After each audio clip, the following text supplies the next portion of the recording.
बिस्मिल्लाहिर्रहमानिर्रहीम अस्सलाम वालेकुम। सऊदी इन्फो यूट्यूब चैनल में आपका खुश आमदीद कहते हैं। नए कॉन्ट्रैक्ट सिस्टम के हवाले से 14 मार्च को जो कानून आया है उस हवाले से तकरीबन जितनी भी वीडियोज़ हैं, किसी भी टॉपिक पे वीडियो होती है, कमेंट इस बारे में ज़रूर आता है कि मेरा नकल कफ़ाला नहीं हो रहा, मैं नकल कफ़ाला करवाना चाह रहा हूँ, मैं कंपनी छोड़ना चाह रहा हूँ, मैं क्या करूँ, मेरा 1 महीना बाकी रह गया है, मेरा कामा ख़त्म होने वाला है, मेरा कफ़ील मुझे इजाज़त नहीं दे रहा है। इस तरह के सवालात की भरमार है।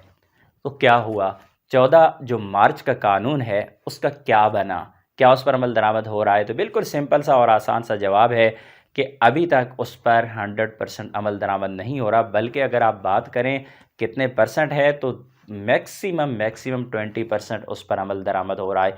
बाकी 80% अभी तक पुराने का पुराना रूल चल रहा है। आपका कफ़ील आपका खरूज नहाई लगा सकता है, आपका हरूब लगा सकता है, आपकी छुट्टी कफ़ील के कंट्रोल में है, आप कफ़ील के बगैर इजाज़त के बगैर दूसरी जगह पे नकल कफ़ाला नहीं करवा पा रहे।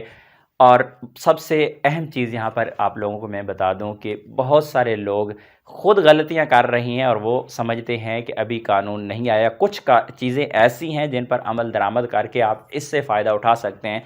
फॉर एग्ज़ाम्पल, एक बंदा, उसका जो मौजूदा कॉन्ट्रैक्ट है वो ऑनलाइन ही नहीं है, लेकिन वो दूसरी जगह पर नकल कफ़ाला करवाना चाह रहा है, ऐसा मुमकिन ही नहीं है। फॉर एग्ज़ाम्पल, एक बंदे का कॉन्ट्रैक्ट तो ख़त्म हो रहा है, लेकिन उसने 60 दिन पहले या 30 दिन पहले कंपनी या कफ़ील को रिज़ाइन ही नहीं किया। तो जो नया कानून है उसके मुताबिक ये भी ज़रूरी है, अगर कफ़ील या कंपनी का जो हकूक़ हैं उनका तहफ़्फ़ुज़ है, आपके हकूक़ का तहफ़्फ़ुज़ है, तो फिर ज़रूरी है कि कंपनी कफ़ील को भी आप इन्फ़ॉर्म करेंगे कि आप उसे टाइम से पहले बताएंगे कि 60 दिन पहले बाद आपका कॉन्ट्रैक्ट ख़त्म हो रहा है और आप कंपनी छोड़ना चाह रहे हैं। बहरहाल, जो लोग जल्दी में हैं और इस कानून के हवाले से बहुत ज़्यादा लोग इंतज़ार कर रहे थे कि कानून आएगा, फ़ौरी अमल दरामद होगा और फिर हम ऐसे पलटा खा जाएंगे, ऐसा नहीं होगा और ना ही हुआ।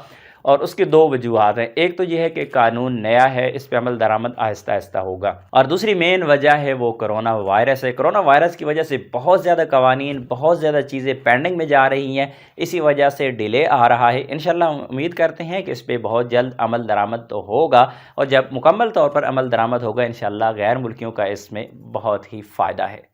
उम्मीद है आप लोगों की कन्फ्यूजन क्लियर होगी और मुझे ये भी उम्मीद है, मैं उम्मीद करता हूँ कि आप कमेंट में यही जाके सवाल नहीं लिखेंगे, भाई मेरा कॉन्ट्रैक्ट तो 2 महीने बाकी है, मैं क्या करूँ। आप इंतज़ार करें। मिलते हैं नेक्स्ट वीडियो में, तब तक के लिए इजाज़त दीजिए। अल्लाह हाफ़िज़।